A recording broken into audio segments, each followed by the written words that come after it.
Mahasiswa universitas terbuka dimanapun Anda berada.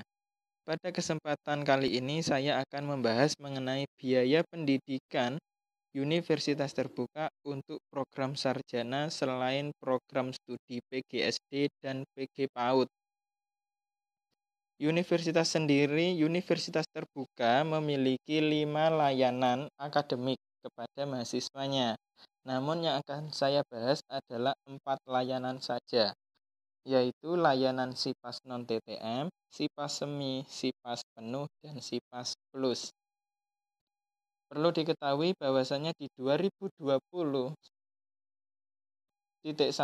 itu ada biaya tambahan, yaitu biaya pengiriman bahan ajar. Nah, ini saya belum tahu berapa biayanya karena di tahun 2021.1 ini biaya masih ditanggung universitas terbuka karena kondisi situasi COVID ya. Maka di sini pada perhitungan kalkulasi saya akan kita buat 30.000 saja ya per semester. Nah, lanjut ya, kita langsung bahas untuk biaya pendidikan mahasiswa SIPAS non-TTM. Itu SPP-nya adalah 1.300.000 ya, dikali 8 semester. Biaya pendaftarannya adalah 100.000 dikali 1, dan biaya administrasi bank adalah 2.500 dikali 8.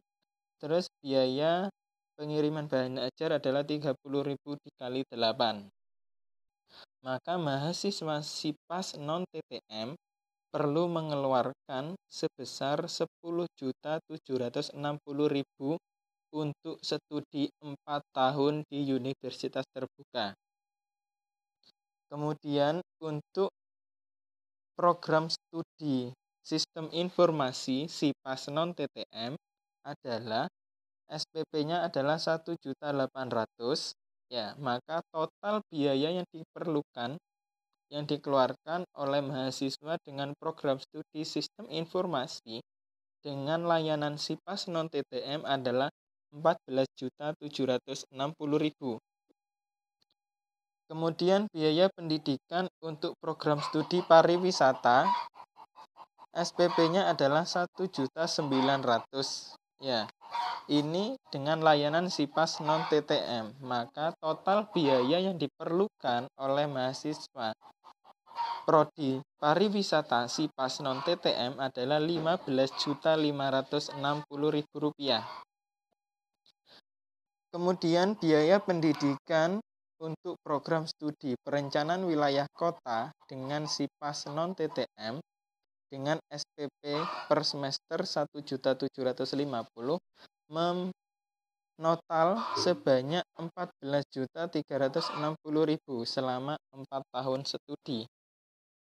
Kondisi mahasiswa SIPAS yang telah saya kalkulasi ini adalah dalam kondisi dan situasi normal, artinya jalan lurus, tidak sedang melakukan registrasi mata kuliah ulang, tab ulang, dan kegiatan akademik yang diulang karena nilai kurang baik ya.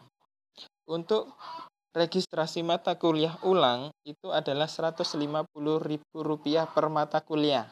Sedangkan untuk TAP ulang itu adalah Rp200.000. Kemudian kita bahas layanan SIPAS berikutnya adalah SIPAS semi. SIPAS semi yang akan saya bahas ini sama, kecuali kepada program studi PGSD, PG PAUD, perencanaan wilayah kota, sistem informasi, dan pariwisata. SPP-nya adalah per semester 1.750.000, maka total biayanya adalah Rp14.360.000.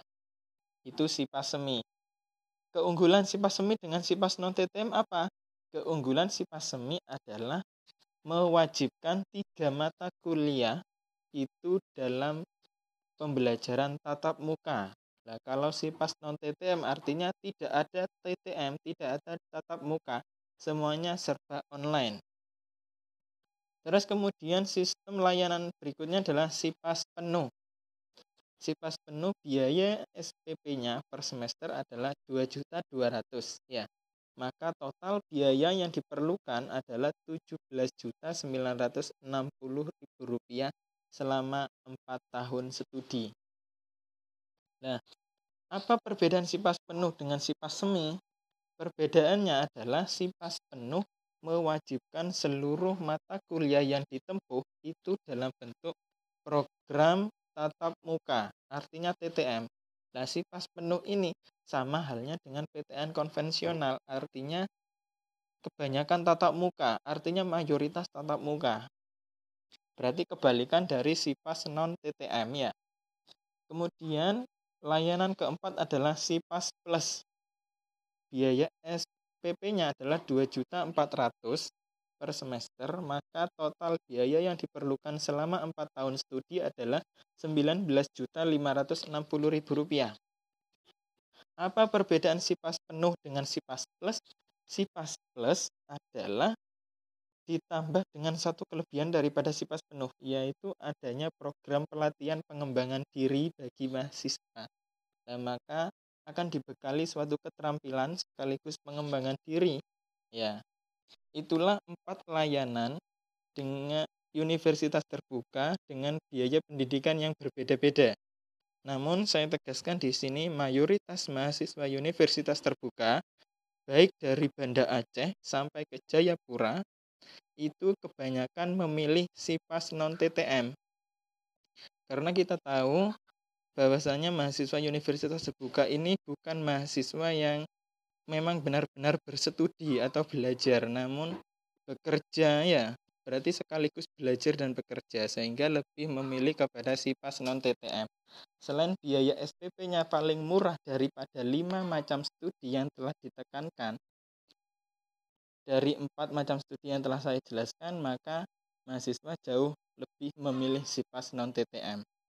Kualitas dari semuanya ini sama, dan tinggal melihat mahasiswa mau mandiri belajar, mau bekerja keras dalam mengerjakan ujian. Terima kasih, itulah biaya pendidikan universitas terbuka yang telah saya jelaskan dari 4 layanan yang tersedia. Semoga bermanfaat sebagai referensi bagi calon mahasiswa baru universitas terbuka di tahun mendatang. Terima kasih, salam mahasiswa universitas terbuka.